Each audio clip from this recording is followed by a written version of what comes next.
নমস্কার বন্ধুরা, মায়ের রান্নাঘরে সবাইকে স্বাগত। আজকে নিয়ে চলে এসেছি আপনাদের জন্য ইলিশ মাছের একটি রেসিপি। এই রেসিপিটি হলো আলু, বেগুন, ইলিশ মাছের কালো জিরে দিয়ে ঝোল। এই রেসিপিটি অনেকেই অনেক রকমভাবে রান্না করে। আমাকে আমার শাশুড়ি মা যেইভাবে এই রান্নাটা করতে শিখিয়েছে, আজকে কিন্তু আমি আপনাদের সাথে সেইভাবেই রান্নাটা দেখাবো।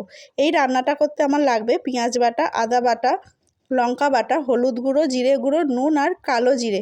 আর তার সাথে লাগবে আলু, বেগুন আর ইলিশ মাছ তো আছেই।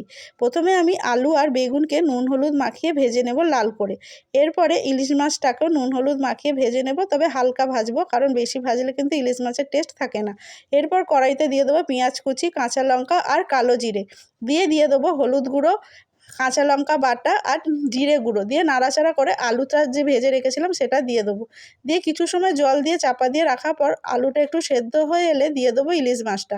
আলুটা পুরোপুরি সেদ্ধ হয়ে গেলে আমি কিন্তু দিয়ে দেবো ভেজে রাখা বেগুন। এই রান্নাটা কিন্তু সম্পূর্ণ কাঁচা লঙ্কা বাটা দিয়েই হলো। আমি কিন্তু কোনো রকম লঙ্কা গুঁড়ো এই রান্নায় ব্যবহার করিনি। এরপরে মোটামুটি কিন্তু হয়ে এলো। নাবানোর আগে আমি কিন্তু দিয়ে দেবো ইলিশ মাছের যে ভেজে রাখার সময় যে তেলটা তুলে রেখেছিলাম, সেই তেলটা ওপর থেকে। আর এরপরেই হালকা গা মাখা মাখা করে নামিয়ে নেব। ব্যাস, রেডি হয়ে গেল আমার আলু,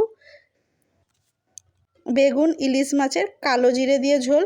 এই রান্নাটা যেমন চটপট হয়েও যায়, তেমন টেস্টও হয় অসাধারণ।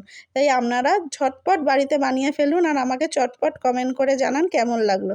এই সব ঘরোয়া রান্নার ভিডিও পেতে মায়ের রান্নাঘর চ্যানেলটি অবশ্যই ফলো করে দেবেন। ভিডিও ভালো লেগে থাকলে শেয়ার করতে ভুলবেন না। যারা ইউটিউব থেকে দেখছেন, একটা সাবস্ক্রাইব করে দেবেন। ধন্যবাদ। ফলো, লাইক, শেয়ার, কমেন্ট করে সবাই আমার পাশে থাকবেন। আজকের জন্য এইটুকুই। আবার চলে আসবো আগামীকাল আরেকটি নতুন রান্নার ভিডিও নিয়ে। ততক্ষণের জন্য টাটা।